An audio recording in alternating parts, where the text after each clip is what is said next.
విజయవాడ ఇంద్రకీలాద్రిపై శాకంబరీదేవి ఉత్సవాల సంబరం అంబరాన్ని తాకింది. శాకంబరి నమోస్తుతే అంటూ భక్తులు జగన్మాతను స్మరించుకుంటున్నారు. దుర్గమ్మ ప్రధాన ఆలయంతో పాటు ఇతర ఆలయాలను 24 టన్నుల కాయగూరలతో అలంకరించారు. దుర్గగుడి అంతరాలయ ప్రాంగణాన్ని హరితమయం చేశారు. రాజగోప ప్రాంగణంలో కాయగూరలతో శివలింగం, విఘ్నేశ్వరుడు, కుమారస్వామి, దుర్గమ్మ రూపాలను ప్రత్యేక ఆకర్షణగా తీర్చిదిద్దారు. భక్తుల రద్దీ దృష్ట్యా ఉదయం 10 నుంచి మధ్యాహ్నం 2 గంటల వరకు అంతరాలయం దర్శనంలో మార్పులు చేశారు.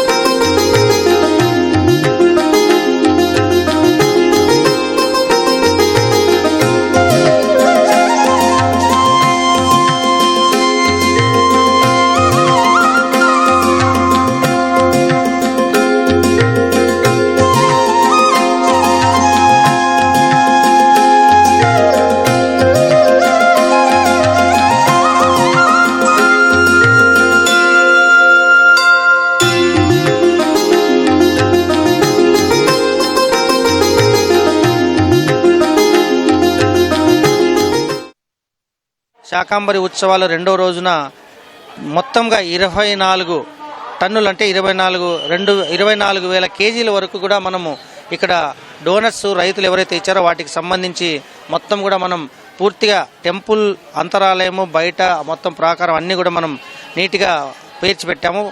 మా ఎంప్లాయీస్ కావచ్చు, సేవకులు కావచ్చు, రాత్రింపగళ్ళు శ్రమించి ఎక్కడికక్కడ అలంకారంలో ఎక్కడ కూడా లోటుపాట్లు లేకుండా వాళ్ళు శ్రమిస్తున్నారు. రేపు చివరి రోజు, రేపు కూడా భక్తుల యొక్క తాకిడి ఎక్కువయ్యే అవకాశాలు ఉన్నాయి. ముఖ్యంగా రేపు గురు పౌర్ణమి దినోత్సవం కూడా ఉంది కాబట్టి దానికి తగ్గట్టుగా మనము ఏర్పాట్లు కూడా చేస్తున్నాము.